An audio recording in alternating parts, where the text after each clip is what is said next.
Beritakanlah firman, siap sedialah baik atau tidak baik waktunya. Shalom, puji Tuhan, oleh berkat Tuhan, kemurahan Tuhan saja yang memungkinkan kita bisa berjumpa lagi dalam renungan harian di hari ini. Firman Tuhan itu sangat bermanfaat bagi pertumbuhan iman kita, pertumbuhan rohani kita. Karena itu, membaca, mendengar firman itu harus diprioritaskan dalam kehidupan kita. Mengawalinya, mari kita berdoa. Kami bersyukur dan memuji nama-Mu ya Allah, karena Engkau berikan kami waktu dan kesempatan kembali untuk kami akan mendengarkan sebagian dari firman-Mu. Roh yang kudus, tolonglah kami, urapilah kami dan berkatilah kami dengan firman-Mu di hari ini. Dalam nama Tuhan kami Yesus Kristus kami berdoa. Amin. Nats firman Allah yang menjadi perenungan kita bersama di hari ini saya ambil dari Matius pasal 8 ayat 18 sampai dengan ayatnya yang ke-22. Secara khusus saya akan baca ayat 19 dan 20. Firman-Nya berkata demikian.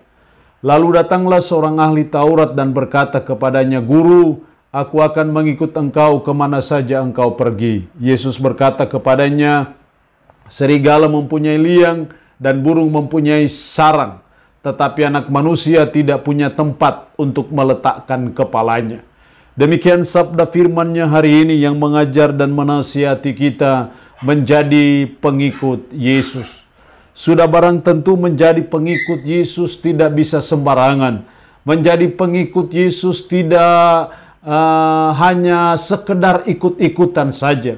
Tetapi ada suatu komitmen penting yang dibutuhkan dari saudara dan saya ketika kita mau menjadi pengikut Yesus. Menjadi pengikut Yesus tidak berarti bahwa kalau kita sudah beragama Kristen, berKTP Kristen, sudah barang tentu kita pengikut Yesus. Sesungguhnya tidak seperti itu.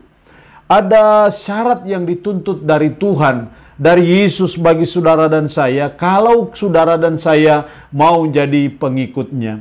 Ada dua syarat dalam ayat ini yang dituntut Tuhan. Ayat 1 tadi, lalu datanglah seorang ahli Taurat dan berkata kepadanya, "Guru, aku akan mengikut engkau kemana saja engkau pergi." Sudah barang tentu perkataan seorang ahli Taurat ini harusnya disambut, direspon oleh Yesus. "Guru, aku akan mengikut engkau kemana saja engkau pergi." Ini sesuatu hal yang baik sesungguhnya. Tetapi Yesus berkata kepadanya, "Serigala mempunyai liang dan burung mempunyai sarang, tetapi anak manusia tidak punya tempat untuk meletakkan kepalanya." Yesus seolah-olah mau berkata, kalau kamu mau mengikut serigala, kamu akan dapat liangnya. Kalau kamu ikut burung, kamu akan mempunyai sarang. Tapi kalau kamu ikut anak manusia, tidak punya tempat untuk meletakkan kepalanya. Kamu tidak dapat apa-apa. Maukah engkau mengikut saya dalam kondisi seperti itu? Dari sini sesungguhnya Yesus sedang melihat apa motivasi dari ahli Taurat untuk mengikut Yesus. Karena sesungguhnya kalau kita mempelajari dalam nats-nats yang lain, ahli Taurat ini memiliki motivasi yang tidak benar. Pada waktu mengatakan, "Aku akan mengikut engkau kemana saja engkau pergi." Karena ahli Taurat melihat mujizat-mujizat Yesus. Dan akhirnya dia mau jadi mengikut Yesus. Yesus tidak mau seperti itu. Yesus mau ketika kita jadi pengikut Yesus ada suatu komitmen dari saudara dan saya. Dan saudara dan saya harus memiliki motivasi yang benar. Kalau mau jadi pengikut Yesus. Di dalam Yesus ada kesembuhan. Tapi kalau jadi pengikut Yesus bukan untuk cari kesembuhan. Di dalam Yesus ada berkat. Tapi menjadi pengikut Yesus bukan untuk cari berkat. Di dalam Yesus ada kesembuhan, tapi tidak berarti kita ikut Yesus untuk mencari kesembuhan. Makanya Yesus berkata, serigala mempunyai liang dan burung mempunyai sarang, tetapi anak manusia tidak punya tempat untuk meletakkan kepalanya. Dari sini kita melihat bahwa hal yang pertama, menjadi pengikut Yesus harus dengan motivasi yang benar. Motivasi yang benar dalam mengikut Yesus karena kita percaya bahwa Yesus itu Tuhan saya, bahwa Yesus itu penyelamat saya. Makanya saya menjadi pengikut Dia. Itu motivasi yang baik, itu motivasi yang benar, itu motivasi yang berkenan kepada Tuhan. Seringkali orang mengikut Yesus karena mencari kesembuhan. karena mencari berkat, karena sedang mengalami masalah besar. Harusnya tidak seperti itu. Kita mengikut Yesus karena kita percaya dan beriman bahwa Yesus itu Tuhan dan penyelamat hidup saya. Jadi motivasi yang benar dibutuhkan kalau kita mau jadi pengikut Yesus. Yang kedua, menjadi pengikut Yesus ayat 21 dan 22.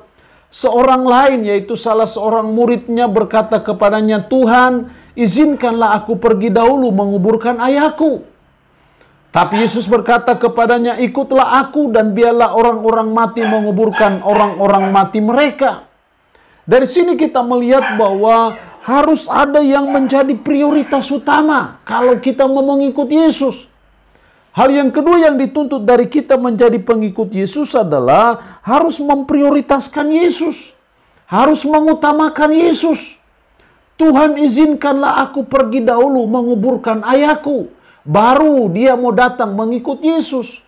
Nah, Yesus berkata, "Ikutlah aku dan biarlah orang-orang mati menguburkan orang-orang mati mereka." Maksud Yesus di sini bukan melalaikan orang-orang mati sesungguhnya, tapi Yesus sedang membicarakan bahwa kalau mau jadi pengikut dia, maka dia yang harus diprioritaskan, dia yang harus dinomorsatukan, dia yang harus diutamakan dalam hidup kita kalau mau jadi pengikut Yesus.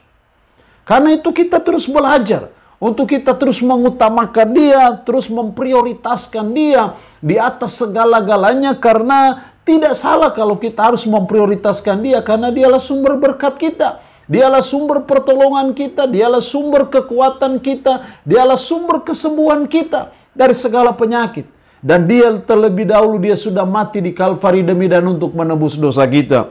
Karena itu dia tidak mau dinomorduakan. Dia mau tetap harus number one dalam hidup kita sebagai umat, sebagai orang percaya. Jadi sebagai pengikut Yesus, mari kita terus belajar untuk kita harus mengutamakan Yesus di atas segala-galanya, karena itu yang dia tuntut bagi saudara dan saya. Allah yang punya firman ini memberkati kita dengan firman-Nya di hari ini. Amin. Mari kita berdoa. Puji syukur untuk firman-Mu hari ini yang mengajar kami dan menasihati kami menjadi pengikut Yesus. Ada syarat yang dituntut Yesus. Kalau kami mau menjadi pengikut Yesus, harus dengan motivasi yang benar. Harus memprioritaskan Yesus di atas segala-galanya. Roh-Mu yang kudus tanamkan dan meteraikan firman dalam hati dan pikiran kami. Dan sanggupkan kami untuk bisa memberlakukan firman ini dalam hidup kami sehari-hari. Hamba mohon berkat Tuhan bagi umat-Mu yang mendengarkan renungan harian di hari ini. Diberkatilah mereka ya Allah dengan berkat-berkat-Mu. Yang sakit dalam nama Yesus, Tuhan lawat, Tuhan jamah, dan Tuhan sembuhkan dari sakit penyakit yang diderita. Terpujilah nama-Mu ya Allah. Dalam nama Tuhan Yesus Kristus kami berdoa. Amin. Shalom. Tuhan Yesus memberkati kita dengan firman-Nya di hari ini.